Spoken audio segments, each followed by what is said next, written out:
자, 연습 문제 풀이하겠습니다. 일단 1번이요.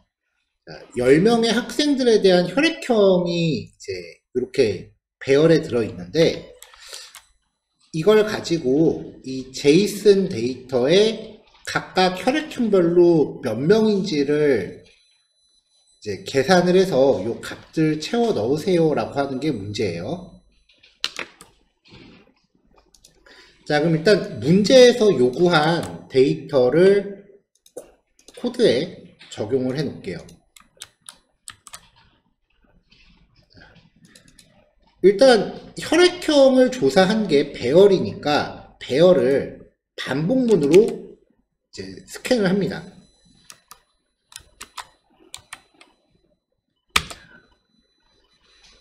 자, 제일 처음에 생각하실 수 있는 게 이제 이런 스타일이에요.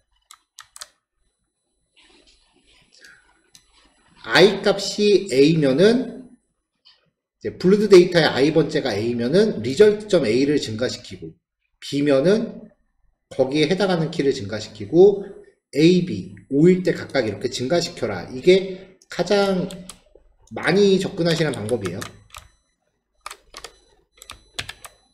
네, 결과는 잘 나와요.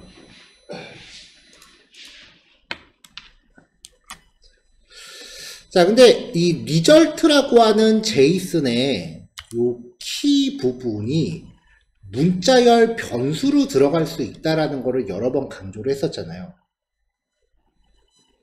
그리고 이 부분을 제가 주석으로 막을게요.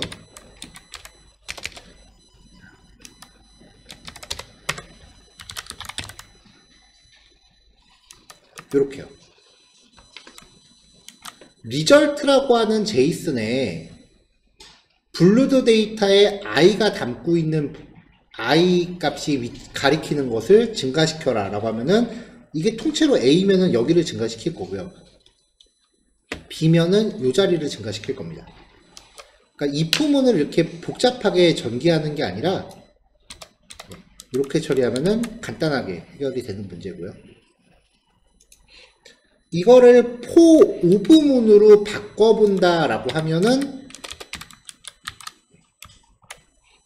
블루드 데이터를 이제 B라는 변수에 담아서 result의 B를 증가시켜라 라고 해도 같은 결과가 나옵니다. 필요하신 분들 정리하시면 되고요. 자, 이번 문제는 일단 어떤 학급의 중간고사 성적을 나타내는데요.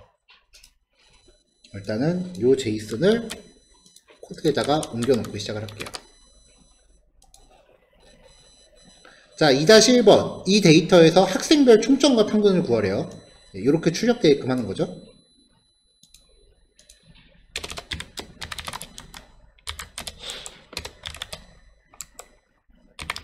학생별 총점, 평균.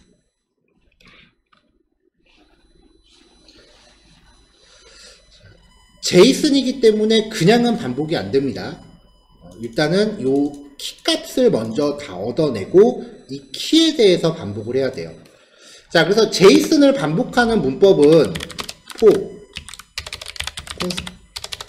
const key in 점수. 자, 이렇게 하면은 제이슨의 이름만 이렇게 뽑아낼 수 있었죠. 요 이름을 사용해서 제이슨 데이터에 접근하는 게 가능했었어요. 자, 이게 학생 한 명 한 명의 점수가 됐었죠. 자, 그럼 이 이그잼의 키에 해당하는 게 배열 하나니까 요 배열 하나를 이제 반복 돌면서 합계를 구하면 됩니다. 그러니까 바깥의 포문은 지금 생각하지 마시고요. 이그잼에 대한 키가 배열 하나다라고 생각하고 그냥 합계와 평균만 내시면 돼요.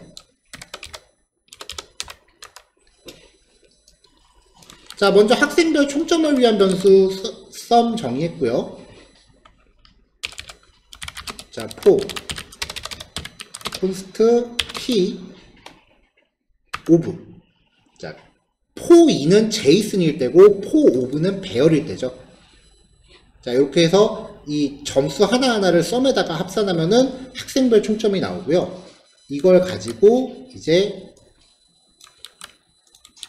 출력해주면 되죠. 평균 구한 다음에 출력해주면은 결과가 나옵니다. 자, 이게 이제 2-1번이었고요.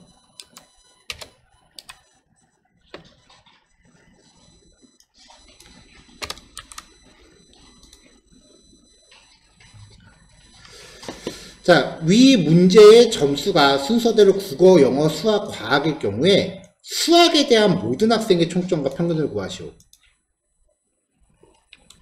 국어, 영어, 수학, 과학이라고 했으니까 얘네들에 대한 합계를 구하라는 얘기예요.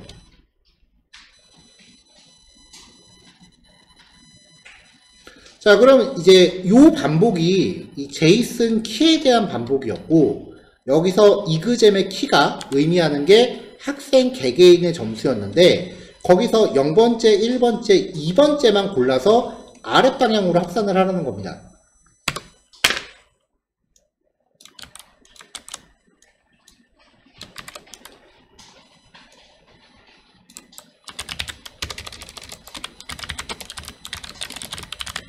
자, 수학의 총점과 평균이었죠?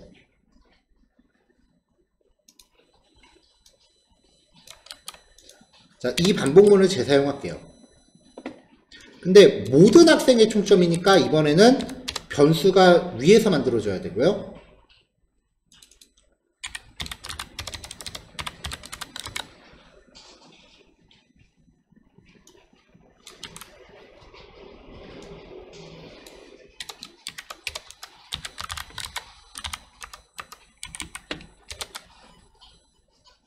국어, 영어, 수학 순이라고 했으니까 수학에 해당하는 점수만 이렇게 처리하면 되죠.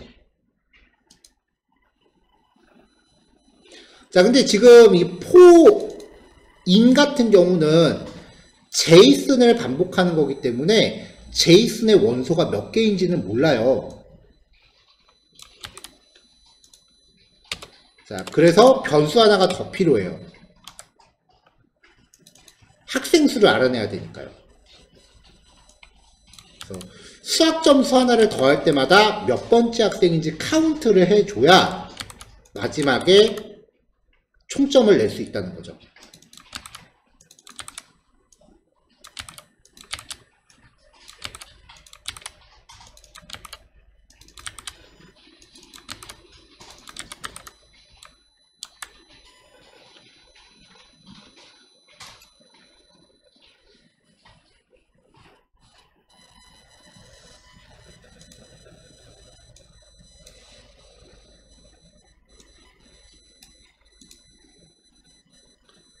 자, 일단 여기가 지금 2-1번이고요.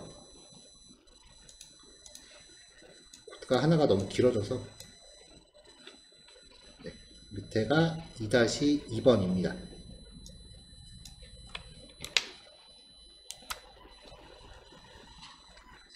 자, 2-1번 여기까지고 2-2번 요만큼이고요. 필요하신 분들 정리하세요.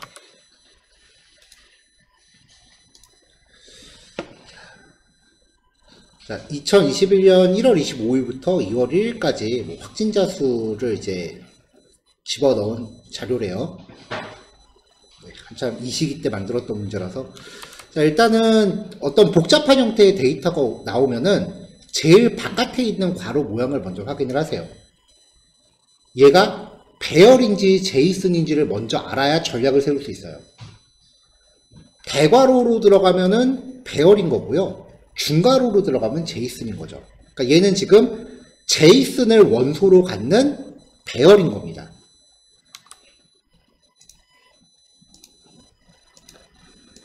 자, 일단 문제에서 제시한 데이터를 먼저 코드에다가 이렇게 적용을 할게요. 자, 1월 25일부터 2월 1일까지 누적 확진자 수와 일평균 확진자 수를 구하시오. 그럼 일단 요 액티브에 해당하는 값들을 다 더하고 그리고 거기에 대한 평균을 내라는 겁니다.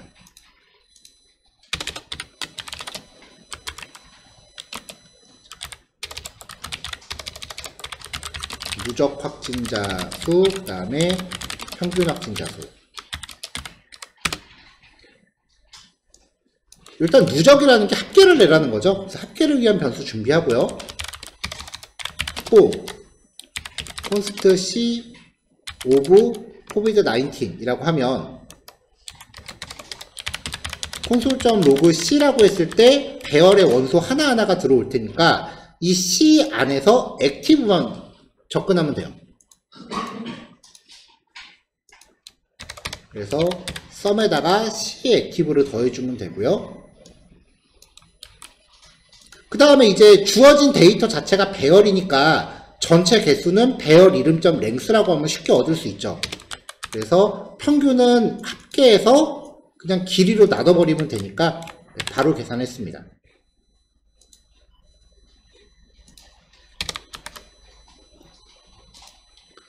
자, 그 다음에 이제 두 번째 문제는 확진자가 가장 많이 나타난 날짜는 언제인가? 액티브에 대한 최대값을 구하는데 그 최대값과 짝지어지는 데이트를 얻어내라는 거거든요.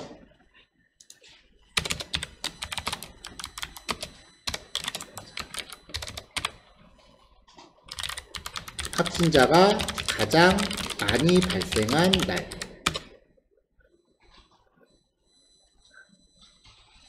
자, 일단은 최대값을 먼저 구하시면 돼요. 이 액티브에 대한 최대값을 먼저 구하시면 돼요. 최대값 구할 때 일단 0번째 거 복사해 놓고 시작한다 그랬죠. 그리고 0번째를 복사했으니까 1번째부터 길이만큼 반복하고요. i번째 항목에 해당하는 값이 미리 복사한 값보다 크다면 값을 덮어 씌워주면 됩니다. 이렇게 처리하면은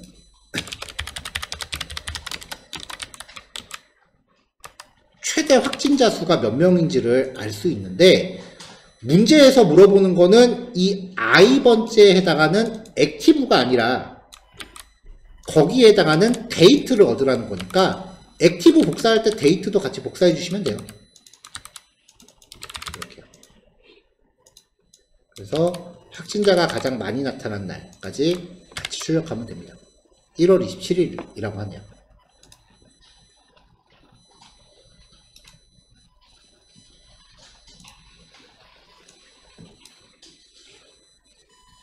자, 3-1 왼쪽에 있고요. 3-2 오른쪽에 있습니다. 요거까지 정리하시면 되고요. 잠깐 쉬셨다가 4시까지 정리하시고 10분 쉬었다가 4시 10분에 뵙겠습니다.